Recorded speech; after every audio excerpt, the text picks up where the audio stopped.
What's up? What's up? What's up? What's up, good people? It's your girl KB. You know what I do, and you know why I do it.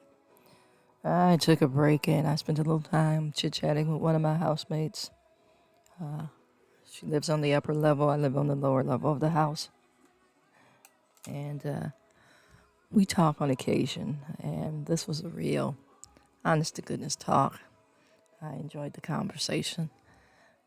Extremely young, but I enjoyed the conversation. Let me just get into this reading.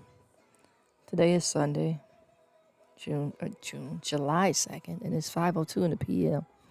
Now, mind you, I've been up and doing this since about 7 this morning, working on the computer. I've been up since 3. But that has nothing to do with why I'm logging on or what I'm talking about. Amen. So let me just get into my sole purpose for logging on, and it's ministry first and foremost, y'all. I'm going to read from the Daily Nosh, which is from the Messianic Jewish Alliance of America. And the scripture being used is James 1, verse 27. Pure and undefiled religion before our God and Father is this, to care for the orphans and the widows in their distress, and to keep oneself unstained by the world. That's what scripture defines as true religion. To care for others and to remain pure, chaste, and I want to say sober. It not in the sense of addiction. I want to say clear, rational thought, sobriety. Amen.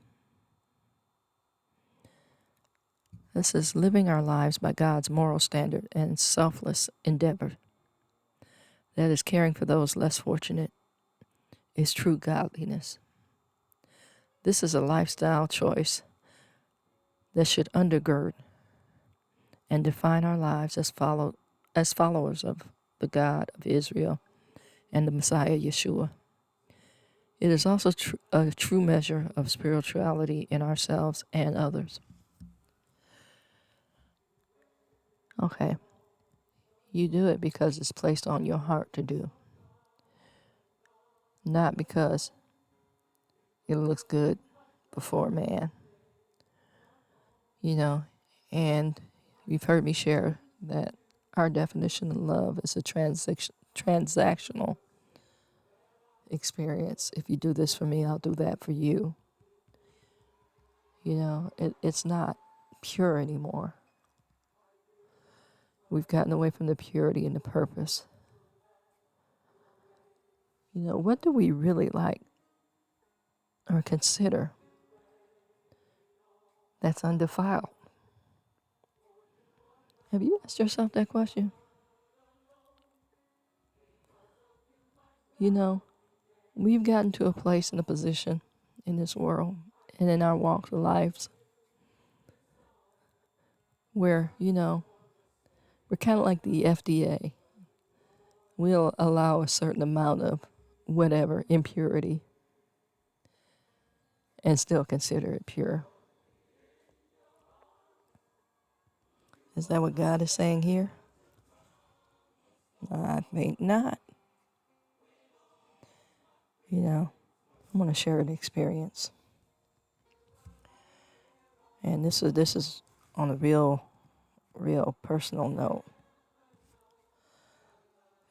I was in a position where I was esteeming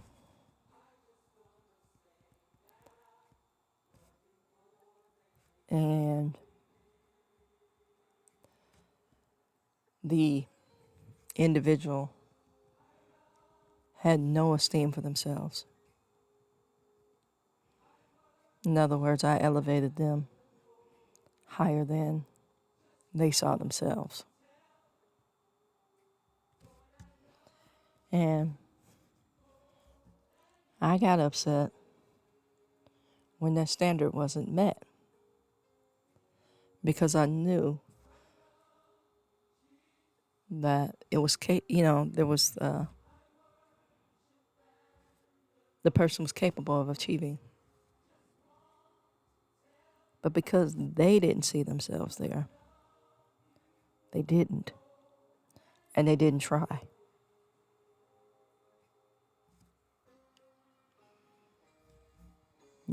I run across that on a regular basis. And I wish I could tell you that I'm not disappointed each and every time. And, more recently I've come to accept and implement grace. And it's like, this is my goal for this person. That's not their goal for themselves. Yes, I know they're capable, but they have got to want it. I can want it for them all day long. But they have to want it and see a need for it. Amen. And because they're not in a position to hear the Word of God, they're not in a position to hear the gospel. Now, I want to say, like many of us, I'm going to say this again so it's clear. They'll sit in a service and they'll get a little bit of information, but because they're leaning and continue to lean to their own understanding, the word is empty. They can cite the word when they're trying to prove a point. And by they, I mean people in general. Cite the word when they're trying to prove a point. They heard that much. They heard enough to get ammunition, let's put it like that. But you've heard me say this. There's no inward manifestation because the heart is hardened against the word of God.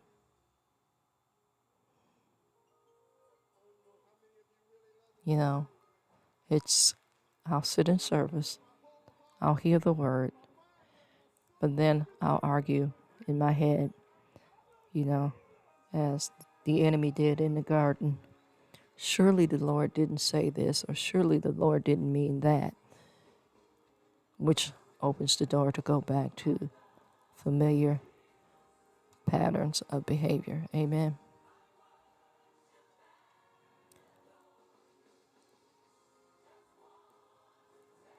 Let me read this first sentence again. Living our lives by God's moral standard and selfless endeavor, that is, caring for those less fortunate, is true godliness. God has a standard. Are you willing to keep it?